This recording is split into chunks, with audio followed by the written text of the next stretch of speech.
first concentration camp was established at Dachau, near Munich, in 1933.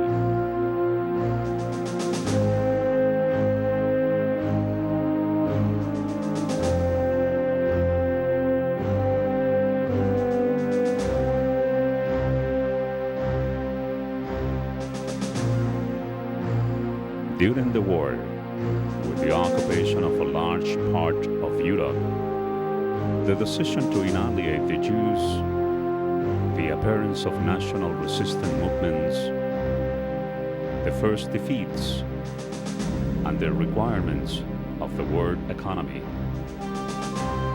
the concentration camp system underwent an enormous expansion.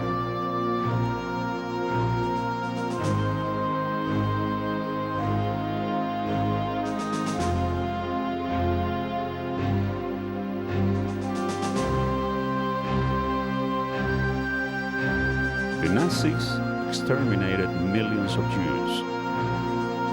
And the final solution, hundreds of thousands of others from all over occupied Europe, political prisoners, Soviet POWs, forced laborers, suffer and die in the concentration camps. This is the story of Eva Krause, survivor of Auschwitz concentration camp. Hello, Eva. Thank Hi. you for being here with me today. Nice being with you.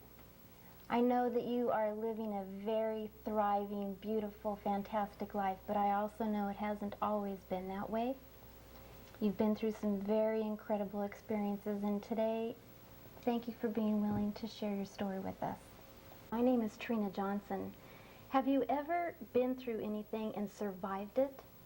Well, today you have an opportunity to meet someone who has been through an incredible experience, and you want to start by telling us how old you were and where you were and what happened to you. Well, I was born in Poland, and when the war broke out and the Germans occupied Poland, I was a 14-year-old girl, a typical teenager.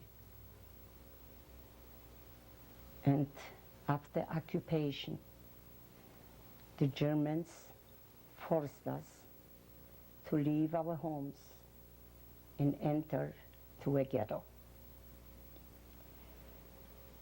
In the ghetto, I lived with my parents under difficult circumstances, but it's pale to compare what I went through in the concentration camp. In 1942,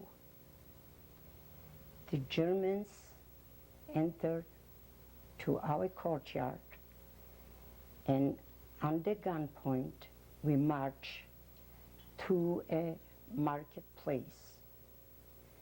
My mother was 36. My little sister was 6 years old, and my father was in back of us, and he was 50. My mother was holding on to my hand and to my little sister's hand. Until today, I don't remember what my little sister asked my mother to give it. So my mother let my hand go, and I was pushed and shoved on the right, and they were on the left. I was screaming, and I wanted to go to my mother, and the chaos, the shooting, dogs barking. I will never forget that morning that the people did not let me go to the other side because they were afraid that I will draw the attention of the Germans and they will try to shoot on our side. So they were holding me back, and this is how I was separated from my family. I was left alone. By that time, I was 16 and no place to go. So I went back to an empty apartment with nobody there for me. And I didn't know where to turn. So I happened to see a friend and told me that there is a place where I can go and work for the Germans and it will be saved. So I did go to this place and I worked there for the Germans. One day they liquidated this working place and we were sent back to the ghetto. Being there in the ghetto, I lived with a family. One early morning, a friend of that family told him that the next morning they will have a segregation again and they will come and liquidate the ghetto. So that family asked me to go with them in hiding. We went to an attic in our city, in Radom in Poland. And we were in that attic, but that attic had another little opening that we could go into another attic.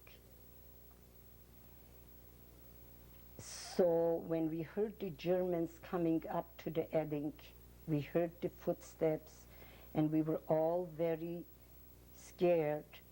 And one of them tried and looked there and he said, there's something there. And he started to go up to the place. The other called him out and he said, come on, there's nobody there.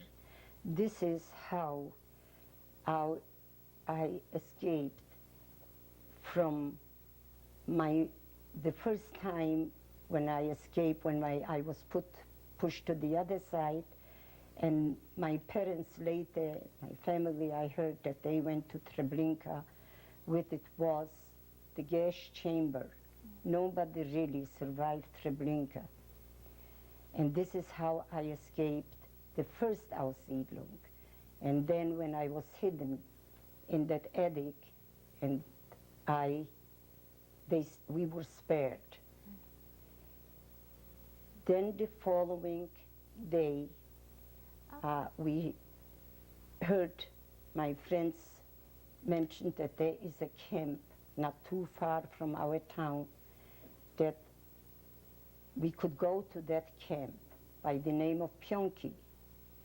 So I did go on a truck. They took out so many people from that ghetto, and I went to Pionki.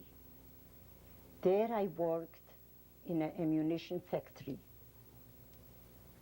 I mean, it was not good, but it compared to what I went on further in the concentration camps.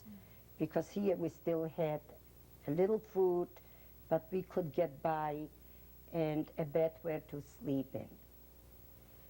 One day, they liquidated Pionki, and they put us on cattle carts, and we went to Auschwitz. We did not know about Auschwitz, that Auschwitz exists. How can one forget Auschwitz? Not too many people survived Auschwitz. But when we came into Auschwitz-Birkenau, and first they took us in to shower. So they stripped us to the nude, they shaved our heads, and we went to the shower. They gave us just a dress, no underwear, at that time wooden shoes, and they took us to the barracks. I was there in those barracks with many, many young women, all of different nationalities. And it was horrible, with very little food. And then we heard about the ovens, and we could see where the ovens, they pointed out where the gas chambers on the other side are. Then again, I was lucky. I don't know exactly how long I was in Auschwitz, but I remember they called us out to leave our barracks in the nude. They didn't give us enough time even to get dressed, but in the nude. And we stayed in front of Germans, and especially one doctor by the name of Dr. Mengele. Dr. Mengele, I'm sure all of you heard about him. And we stayed in front of Dr. Mengele and other German women and men, and there was the selection again. It was right and left. They tattoo us that this is my number,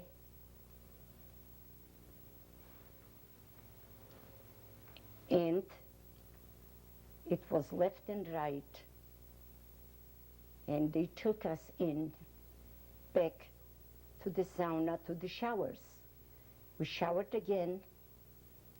They gave us prison dresses, striped dresses, shoes, no underwear, and they put us on trucks into Germany, because Auschwitz is Poland.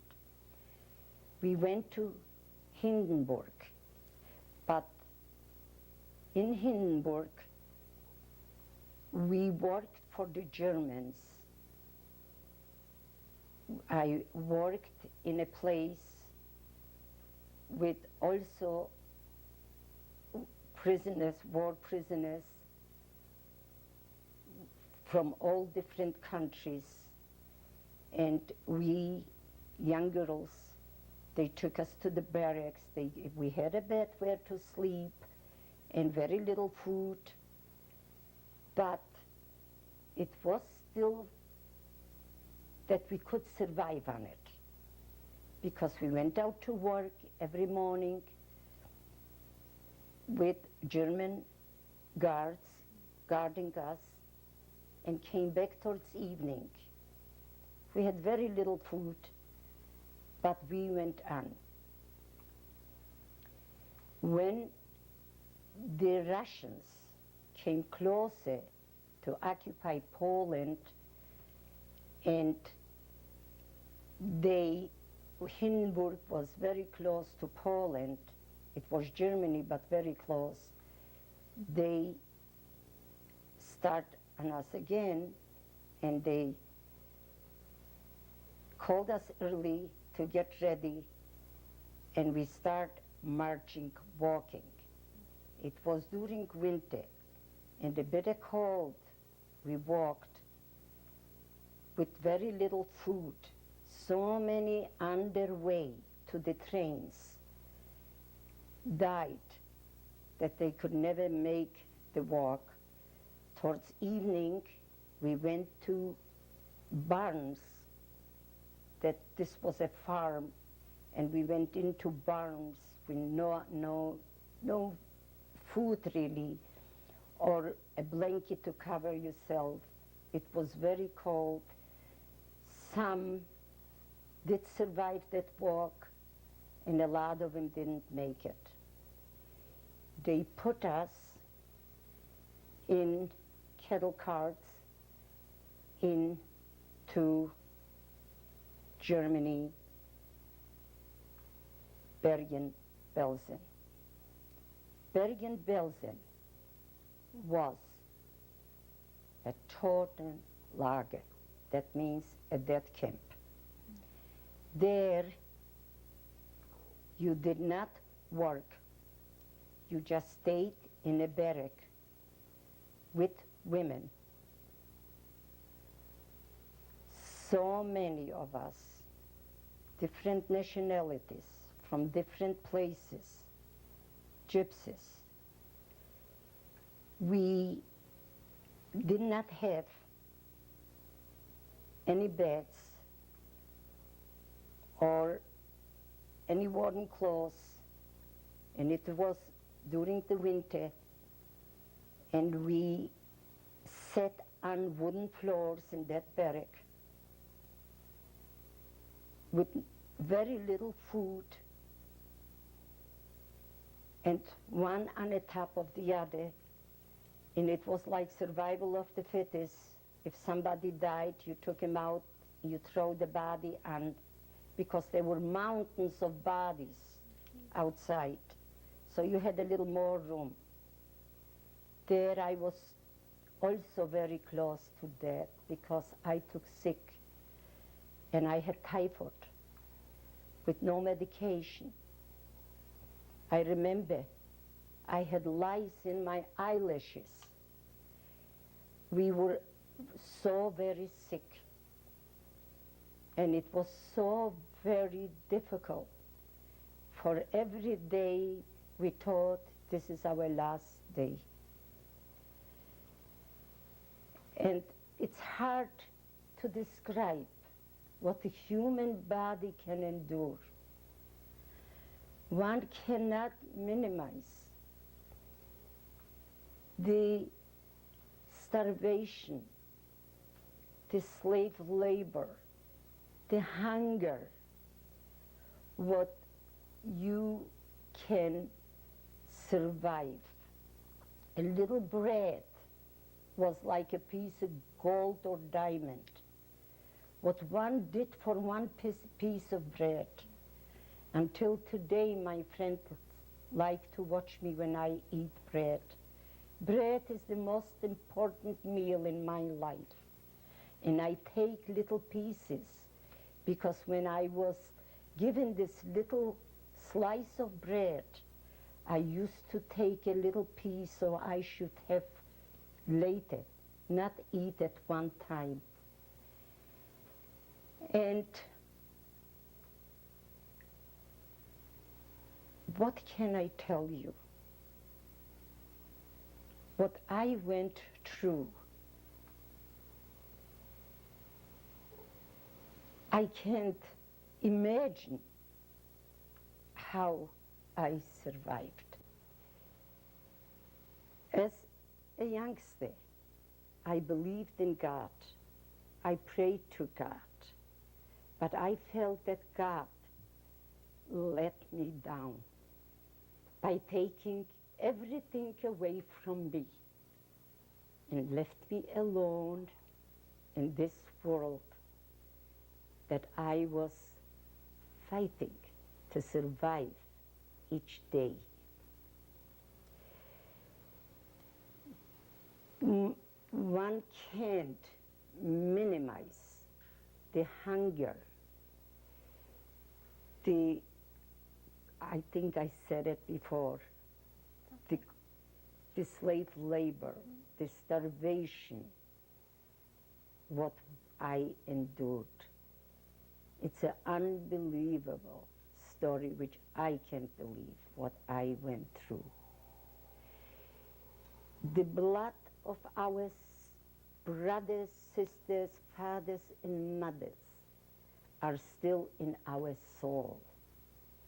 My sleepless nights are still being haunted by those horrible memories which will remain with me to the rest of my life.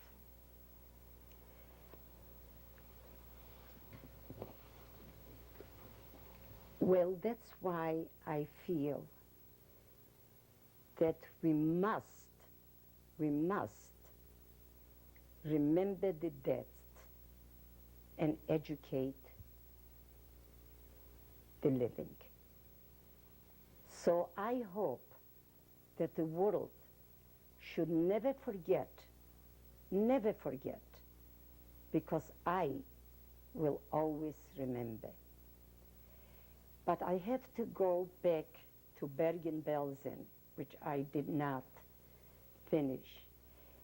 In 1945, April 15, I will never forget that day when the British liberated us.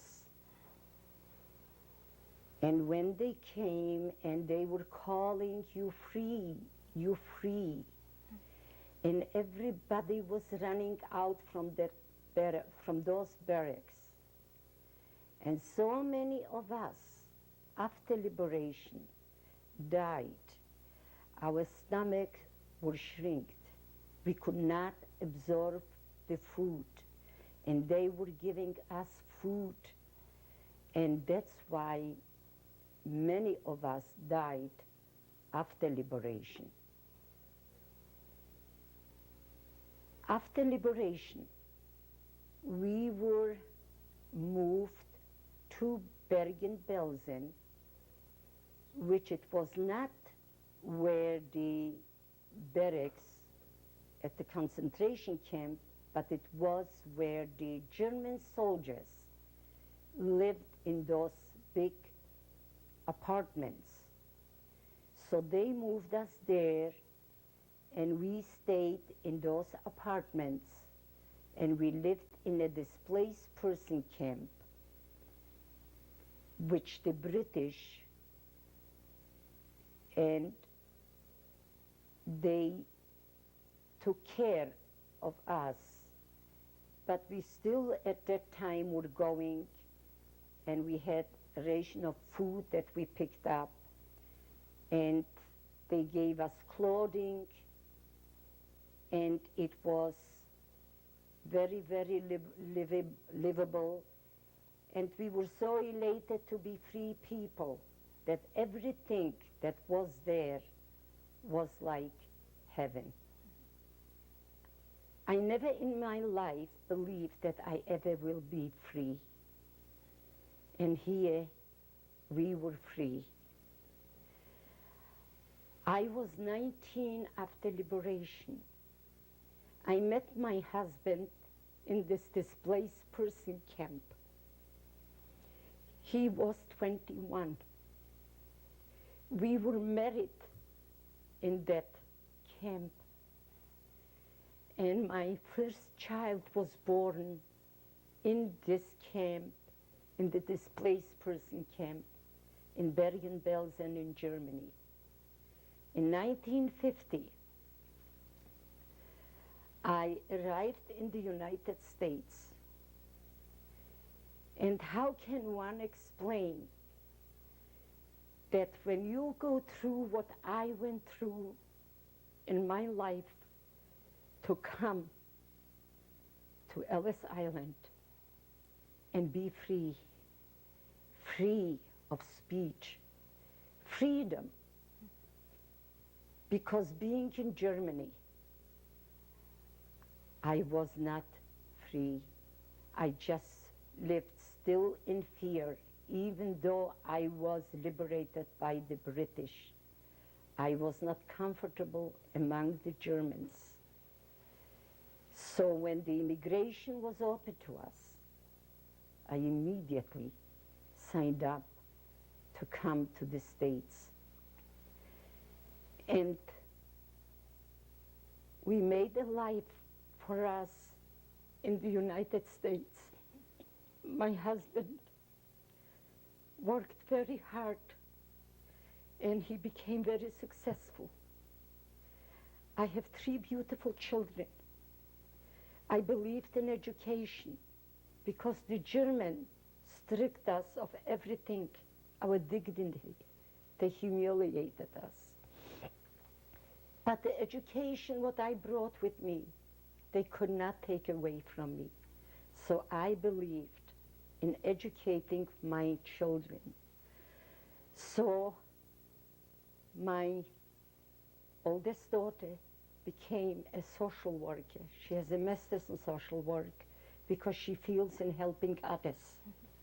I instilled in her a good heart in all my children. I'm very proud of them because they are all wonderful people. My daughter is a lawyer. My son is a lawyer. My grandchildren are very educated. I have beautiful grandchildren. And I thank God for every single day. But then my husband took sick, and I went through a lot. And he passed away 10 years ago. He had lung cancer.